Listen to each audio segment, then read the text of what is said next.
ভান্ডার নিয়ে সামনে এসছে একটি বড় আপডেট। এই আগস্ট মাসে কোন কোন মহিলাদের ব্যাংক অ্যাকাউন্টে ৬,০০০ টাকা দেওয়া হবে এবং কত তারিখেই বা এই টাকা আপনার অ্যাকাউন্টে ঢুকবে। এই ৬,০০০ টাকা পাওয়ার জন্য আপনাকে কোন বিষয়গুলি খেয়াল রাখতে হবে সবকিছু আজকের এই ভিডিওতে বিস্তারিতভাবে আলোচনা করব, তাই ভিডিওটি শেষ পর্যন্ত অবশ্যই দেখবেন। চলুন ভিডিওটি শুরু করি। দেখুন, আপনারা প্রত্যেকেই জানেন যে অন্নপূর্ণা ভান্ডারের ৩,০০০ টাকা ডিবিটির মাধ্যমে আপনাদের ব্যাংক অ্যাকাউন্টে দেওয়া হবে। তবে এখন প্রশ্ন হলো, এই টাকা মানে আগস্ট মাসের টাকাটা কত তারিখে আপনার অ্যাকাউন্টে ঢুকবে জেনে নিন। এখানে বলেছে যে বর্তমানে বিভিন্ন প্রশাসনিক সূত্রে জানা যাচ্ছে যে আগস্ট মাসের প্রথম সপ্তাহ অর্থাৎ ১লা আগস্ট থেকে ৭ই আগস্টের মধ্যে ধাপে ধাপে টাকা পাঠানো শুরু হবে। তবে এখানে একটি গুরুত্বপূর্ণ বিষয় অবশ্যই জানিয়ে রাখি, সরকার এখনো পর্যন্ত কোনো নির্দিষ্ট চূড়ান্ত কোনো তারিখ ঘোষণা করেনি। আগের মাসগুলোর মতো এবারও সব উপভোক্তার অ্যাকাউন্টে একই দিনে টাকা নাও আসতে পারে। সাধারণত ব্যাংক ডিবিটি এবং প্রযুক্তিগত প্রক্রিয়ার কারণে বিভিন্ন দিনে টাকা ক্রেডিট হয়, তাই কেউ যদি আগে টাকা পেলেও বা অন্যদের কয়েকদিন অপেক্ষা করতে হবে, কারণ অনেকের আগেই টাকা ঢুকে যাবে বা অনেকের কিছুদিন পরে টাকা ঢুকবে। তাই চিন্তিত হওয়ার কোনো কারণ নেই, আপনার অ্যাকাউন্টে আগস্ট মাসে টাকা ঢুকে যাবে। এবার আসি সবচেয়ে গুরুত্বপূর্ণ বিষয়, যে ৬,০০০ টাকা কারা পাবেন। এখানে বলছে যে আগস্ট মাসে ৬,০০০ টাকা কোন কোন মহিলাদের দেওয়া হবে জেনে নিন। অনেকেই ভাবছেন যে আগস্ট মাসে সব মহিলাদের ব্যাংক অ্যাকাউন্টে ৬,০০০ টাকা আসবে, কিন্তু এই বিষয়টি তা নয়।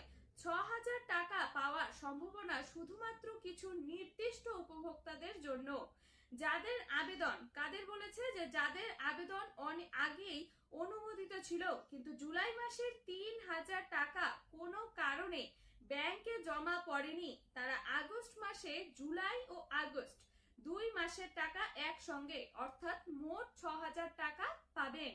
এছাড়াও রয়েছে যে যাদের আবেদনপত্রের ভেরিফিকেশন জুলাই মাসে সম্পূর্ণ হয়েছে এবং আগের কিস্তি বকেয়া ছিল, জুলাই মাসে টাকা পেয়েছে কিন্তু জুন মাসের টাকাটা পায়নি, তাদের ক্ষেত্রেও বকেয়া টাকা আগস্ট মাসের কিস্তির সঙ্গে একসঙ্গে মিলিয়ে ৬,০০০ টাকা দেওয়া হবে। তবে এবার বলে রাখি যে এটি প্রত্যেকের জন্য কিন্তু প্রযোজ্য নয়, শুধুমাত্র যাদের অনুমোদিত বকেয়া রয়েছে তাদের ক্ষেত্রেই এমনটি হবে। এবার জেনে নিন যে টাকা পাওয়ার জন্য আপনাকে কোন বিষয়গুলি খেয়াল রাখতে হবে।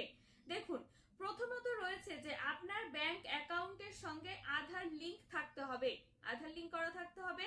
দ্বিতীয়ত রয়েছে যে ডিবিটি পরিষেবা সক্রিয় থাকতে হবে। তৃতীয়ত রয়েছে আবেদনপত্রে দেওয়া সমস্ত তথ্য সঠিক হতে হবে এবং ভেরিফিকেশন সফলভাবে সম্পন্ন হতে হবে। যদি কোনো তথ্য ভুল থাকে অথবা নথিপত্র অসম্পূর্ণ থাকে তাহলে টাকা আটকে যেতে পারে এবং আবেদন পুনরায় যাচাইয়ের জন্য পাঠানো হতে পারে। তবে অনেকে প্রশ্ন করছেন, যদি আগস্ট মাসের প্রথম সপ্তাহে টাকা না আসে তাহলে কি করবেন। এখানে কি বলেছে জেনে নিন, যে সেক্ষেত্রে আতঙ্কিত হওয়ার কোনো দরকার নেই। অনেক সময় ধাপে ধাপে টাকা পাঠানো হয়, তাই অনেক দিন অপেক্ষা করুন। তারপর টাকা না এলে সংশ্লিষ্ট দপ্তর বা নির্ধারিত সহায়তা কেন্দ্রে যোগাযোগ করে আবেদন ও ব্যাংকের তথ্য যাচাই করুন। এই মুহূর্তে সবচেয়ে গুরুত্বপূর্ণ বিষয় কি জেনে নিন, যে যাদের আবেদন অনুমোদিত এবং সমস্ত তথ্য সঠিক রয়েছে তাদের জন্যই আগস্ট মাসের প্রথম সপ্তাহে টাকা পাঠানো শুরু হওয়ার সম্ভাবনা রয়েছে। তো বন্ধুরা, আজকে আপনারা জানতে পারলেন বা বুঝতে পারলেন যে আগস্ট মাসে অন্নপূর্ণা ভান্ডারের ৩,০০০ টাকা আগস্টের প্রথম সপ্তাহে অর্থাৎ ১লা আগস্ট থেকে ৭ই আগস্টের মধ্যে ধাপে ধাপে অ্যাকাউন্টে পাঠানো হবে। আর এই ৬,০০০ টাকা শুধুমাত্র যোগ্য মহিলাদের ক্ষেত্রেই প্রযোজ্য, মানে যোগ্য মহিলারাই এই ৬,০০০ টাকা পাবেন যাদের আগের অনুমোদিত কিস্তি বকেয়া রয়েছে। আর এরকমই সরকারি গুরুত্বপূর্ণ আপডেট সবার আগে পেতে চ্যানেলটি অবশ্যই সাবস্ক্রাইব করবেন। আর ভিডিওটি যদি আপনার ভালো লেগে থাকে তাহলে অবশ্যই লাইক, কমেন্ট, শেয়ার করবেন। ধন্যবাদ। ভালো থাকবেন, সুস্থ থাকবেন। দেখা হবে পরবর্তী গুরুত্বপূর্ণ আপডেটে।